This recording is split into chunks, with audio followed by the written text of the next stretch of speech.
And we'd say, don't worry, we know Scott Braverman. So we'd tell that to the bouncers, and they're like, get to the back of the line. Everybody says that.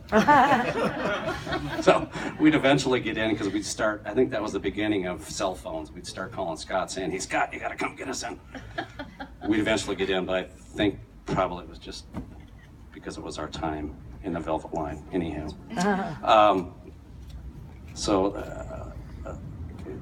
I think after what I just said, I'm going to tell stories. As it seems. Oh, he looked at me like.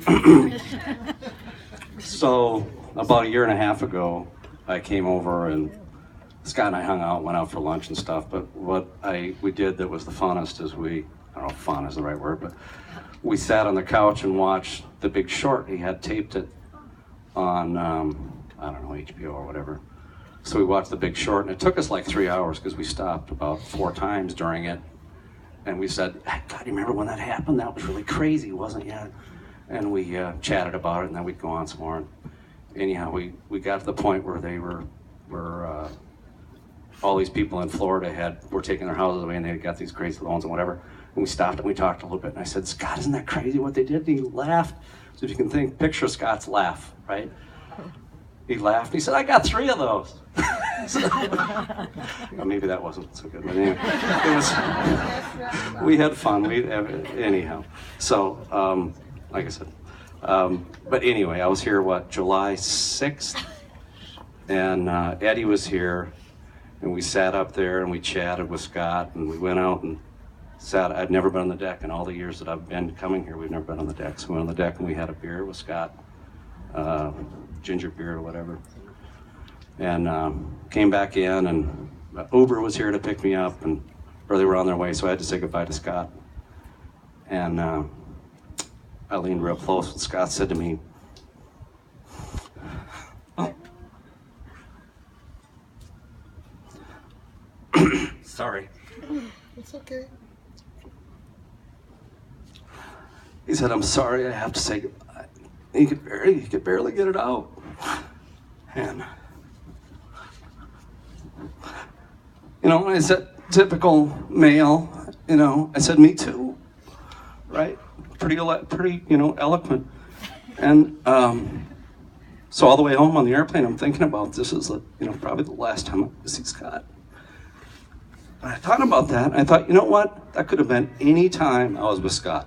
Any time I was with Scott, he would have said, I'm sorry I have to say goodbye, right? Only it's the last time. Anyway, I miss him. Sorry about that. Don't be sorry. You're in good company. You want to speak, Wayne? You want to speak? It's cordless mic. Julito? Pass it down. Do you want to even, come on, anybody that wants to speak, this is what this is all about. It wasn't just the food and the booze. You have the best. Oh my goodness. It's Bob. It's Bob. It's I, Bob. Just don't even. Hi, Bob. What about Bob? I really, I like it sitting I because now wasn't planning on saying anything, so forgive me. I think I'm next to my friend Wayne here, who I haven't seen in 45 years. I think he and I probably have known Scott the longest. Wayne went to high school with Scott. I met Scott and Wayne in 1972 at the University of Wisconsin. We became best friends, I think, immediately. I don't know what it was. It was just some magic between us. We were so copacetic in so many ways. Girls, drugs, drink, can neither confirm nor It was deny that Madison that's in true. 1972. You'll all can appreciate that. We moved in together. He had one room, I had the other.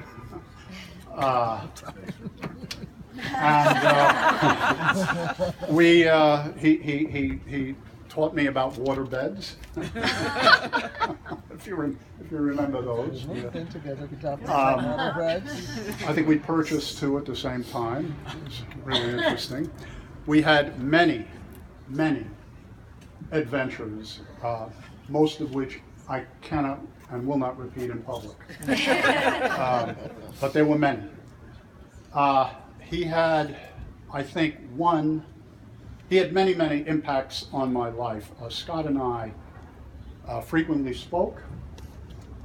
We conversed about everything going on in our lives, our girlfriends, marriages, business, what cars we wanted to buy, where we wanted to live. I remember him when he constructed this house, reconstructed it, went through it with him, which he was building on his credit card. I remember his plans for Lucky's. I went with him, inspected the space. He showed me all of the plans. And I don't know if you know this, but that place was designed by him. Every single thing in that bar was his. I was there, I saw the designs, I saw him drawing it. I had a few suggestions which he completely ignored. But there was probably, I'll relate just one story to you about Scott and me, which had it turned out a pretty major impact on my life. Scott and I, we had our eye on a particular woman in Madison.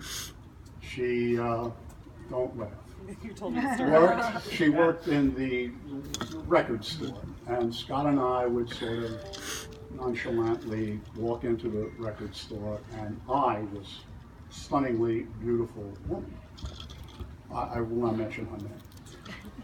One day, and we would talk about her, of course, as guys do. One day, Scott and I had this great house on Sherman Avenue in Madison, if you know Madison, right across from the lake. And he goes, Bobby, look who's here. And there she was, this beautiful woman who we had basically lusted after for a year. And there she was in our little living room.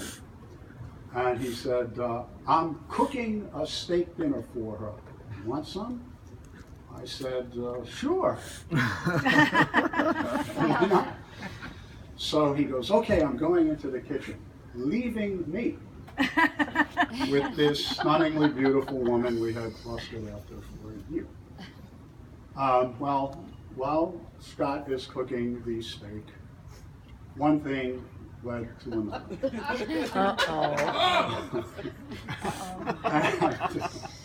And that woman and I became an item. Scott never said anything to me about it. He was always very, very supportive. I don't know what he said in private to others, but he never said anything to me. You say he hated you. Anyway, we became an item. We lived together. We moved to Atlanta together. But as everybody who moves to Atlanta does, we split up after 3 months. 10 years later, she and I hook up again. Where? Here in Chicago, and where? At Scott's house. I think on LaSalle, he was living at the time. We hook up again, and things are going swimmingly. One day, I was visiting back and forth from Atlanta to Chicago, where I hung out with Scott often. She says, let's go, I've got to go shopping. So we go down to Neiman's on Michigan. And while we're at Neiman's, she's looking at some jewelry, and she had her bag on the counter. And we left the store and went to another store, near another department store. And she wanted to purchase something, and she reached into a bag. And she said, Bobby, my wallet's gone.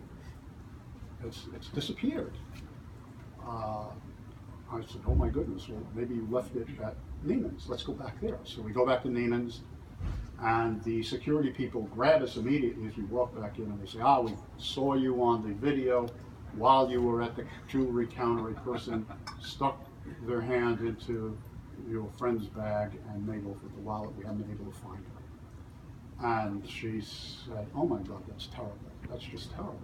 What am I going to do?" And then she turned to me and said, "Bobby, but you've got an American Express card, don't you?" I said, "Yes, I do." And something just rang about that with me, and I went back to Scott's house, and I told him this story, and I said, "You know, what do you think? Is this something that I need to pursue or not?" And he said, "Nah," and that was it. And I think he saved me. So here's to you, Scott. I love you. I love you. You going on too? Hang on one second. We got Eddie. Okay. Eddie. Eddie and then Come on. and then Hi. Great for cocktails. I met Scott in the early years of Lucky's, and we became good friends. Scott was always a mentor, a great friend, lifetime friend, and a brother to me. Always very welcoming, always loved everybody, and had some great experiences with him. I want to share a couple of those with you. One time, came over and he wanted, we were going out for lunch and he wanted to stop by the post office to get some stamps. So we went downtown over by the Hard Rock to the post office, and I was going to walk in with him. He's like, "Ed, I'm fine. Don't worry about it. I'm fine." And all I could think of is Betsy's going to kill me. Betsy's going to kill me. So I let him out of the car, and I told him, "Scott, if you're not back in 5 minutes, I'm going to come looking for you." And he's like, "Fine." Well, 10 minutes went by. So I just left my car double parked. I was like, "Tow it. I got to find Scott." Went looking for him. Was panicking. Couldn't find him. Went around the front of the post office, and there's Scott standing out there in the snow. He's like, "I told you I'd be waiting for you out front." And then one of the stories, he was we made a trip up to Wisconsin, and we were delivering a mechanical horse up to his nephew. Well, what was going to be a couple-hour ordeal ended up turning into a journey. We got up there, we delivered the horse, and it was kind of funny because this thing weighed like 2 tons. We had it on the roof of my car. A pony ride on the top of his SUV. Oh my God. It was barely have tight video. down. And I kept telling him, "Keep an eye on it, make sure it doesn't fly off," you know? And we finally get there, and I tell him about this place called Comic Cafe in Milwaukee. And he's like, "Let's go try it out," you know? Fine, we went there. He loved the food, and he ordered like 5 or 7 entrees to bring back home. I was like, "I don't think it's going to hold." So they prepared it for him to hold. And on the way back, he's like, "You know, there's a place Betsy loves where they make, it's an apple orchard. Let's go, let's stop by there." I'm like, "Okay, how far is it from where we're at?" It was actually like 2 or 3 hours away from where we're at. So we went there, and once we got there, there was a lot of these places have like these ponies out where you could sit on them and take a picture. You put your face in there and take a picture. I said, "Hey, Scott, get up on the pony." But I was just kidding. He was actually climbing the pony to get up there to take a picture. So we went through it. Long story short, by the time we got back here, it was like 9 or 10 o'clock that night. But all that just goes to show how strong-willed he was, and how loving he was, and how happy he was, and how happy he wanted people to be. And that's he had a special spirit, and I think that's something that should live on within all of us. I love you, Scott. You guys, Feedback. I hope you guys can appreciate this because I know it gets long, but this is fun. I want to hear this. And this is Bert, Levy's cousin. And if you say a few words, and anybody else that wants to speak, please. I'll be brief. You know, sometimes in life you run into people who change your life for the better. And those people are called bartenders. I think Scott would appreciate that. That's a Scott line. Scott was really an amazing guy. I think there's a quote by Muhammad Ali. It says, "Service to others is the rent you pay for your room here on earth."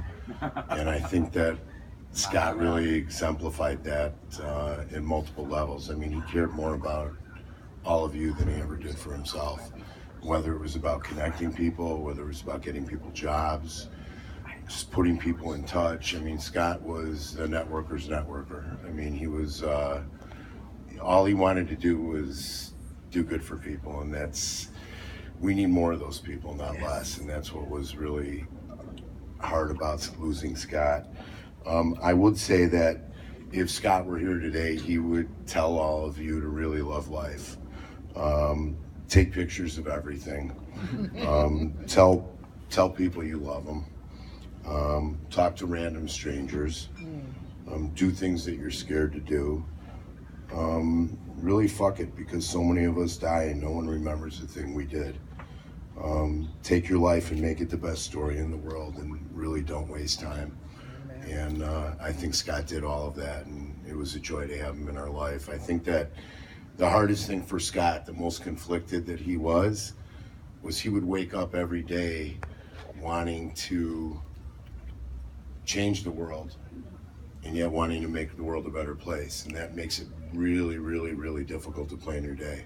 But, he was, make the world a better place and enjoy the world. He wanted to change the world, and he wanted to enjoy the world. And you can really be conflicted with those two things. But he was a phenomenal friend, a phenomenal husband, a phenomenal father. He was just one of those really rare, special guys.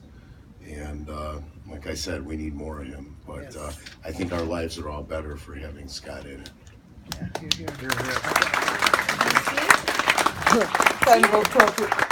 Sussy. You don't need the microphone. It's well known that I can project. No comment. No comment. No comment. No, Wait, No. hold on. Speak up. You're whispering. No, well, I've known Scott from the Lucky's days, just like everyone else, and I want to hook on to what Bert said. As somebody who really lived his life fully, full passion, full knowledge, fully aware of who he was, accepting who he was, and then knowing how to love himself, and then being able to turn around and love others. And one of the things that everyone has said, he changed when he had this one, the first one, you, Ben, when he came into the world, and then when the little princess, where's my nap?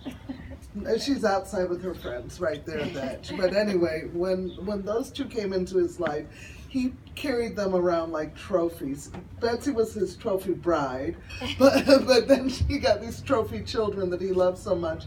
And he loved them so much that he wanted to share them with us. And over the years, it became that we were sharing more of him with them. And I always have to say thank you to Ben and to Natalie for sharing him so openly and so willingly with us. Sometimes that much love that is given, you might feel like you're being cheated a bit, but you never were, because he taught you so well. And I know he's watching right now, so proud of you, Benjamin. And he was, because when we were I told him I was going to yell at his graduation for Scott, because Scott couldn't come, and Scott just smiled, and he's like, he nodded. He said, yes, thumbs up. You can hear Cecilia in the auditorium. I will You say. could. I've been endowed with a good set of lungs. But then the thing that really was great about Scott is everywhere he was with a smile. He was gracious. He had grace and knew how to be gracious. And yet he was always funny. And, he would say, we must raise a toast to the young man, because this was the drink he always drank was a martini, and he would ask the nurse for his medicine, or ask for an adult libation, please. And we always had that from him.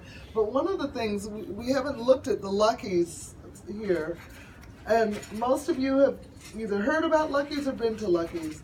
I was looking desperately for my Lucky's tag, which I found recently, and I don't know. Lori has hers on. But mine, I couldn't find it because my house is not as organized, so I didn't come with it. But one of the things that is so clear, that man knew how to live in the world and be part of the world. His lesson to us, I think, really, Bert, when you look at it, was that we are each supposed to do likewise. Stop. We have a little bit of a situation. Kevin Wall is missing his 6-year-old daughter, and he can't find her anywhere. Oh, jeez. So What is she wearing? She's Got a little jumper on, I guess. She got a jumper. Mariani? Is she the redhead? The redhead? There's a redhead. No, she's not a redhead. She's a little sweetie pie. Someone check the house because she's probably playing with the cats, right? What's her name? What's her name? Make an announcement. They found her? They found her. Oh, Sorry. talk about world. Okay, Disappearances, disappearances. We had an Amber Alert. And Scott would have wanted us to stop talking about him and worry about the world. That was the point I was going to. Oh, wait a minute. Scotty really truly believed in this world. He believed in the possibility and the potential of everybody in the world and the world for good. He educated himself about the world, and I think one of the things we all should do is take an example of how he lived. Not just when he was well and Mr. Entrepreneur of Friends, and Mr. Lucky, but also how he lived as he was facing death. He lived life fully. He lived every day as though it could be his last, but knowing with eyes wide open, looking at the beauty around him. And he looked at us as the beauty. So I would say that we are all the Luckies. And so if we can remember that we are the Luckies and pass on that luck and that love that Scott always passed on, just remember that. And when you're feeling down or feeling like something is wrong, think about a man who, with a disease that he should not have been able to survive 6 months, survived 3 years, loved his wife, his daughter, his son, loved all of us, and taught us so many lessons. And then get yourself up off your, as he would say, and get cracking. And he's just Scott. Everybody raise your glass. That's it, Celia. That's it, Celia. We're gonna cut this, and I don't know if there's anybody. Oh, but, I get the last word. He never it. left. No, I get the last Oh, word. you did. That's the idea. You got me, girl. You got me. No, seriously, guys, I am humbled on behalf of my family and my friends for everything. This has been a long time. Everybody's contribution helped us survive, and I thank you. So let's please enjoy, because we had to do this, and not had to do it, but I mean, the speech thing was the important part of today, and it's kind of like my shiva since I'm not Jewish. But we have booze. All right, so we've all eaten. This party will go on. And people don't have to leave. I just cut off my food obligation. So anybody's hungry, you order a pizza. We've got plenty of stuff going on, so please help yourself and please stay. Dennis has got we've got some stuff. We got food. We got our food. We got stuff. drink. Anyway, but seriously, on behalf of Ben and Allie and I, we cannot be humbled enough by the outpouring of support and everything that has gone on for so long. Thank goodness. But just kept him happy. You held his hand, you made him smile, he smiled. So thank you all, and let's just enjoy it. So Well, we forgot to thank you, Betsy, for keeping him alive. Yes. X amount of time longer. we're not killing him. No, you kept him alive at least a year longer, wanting to be with you. Honey, we worked hard.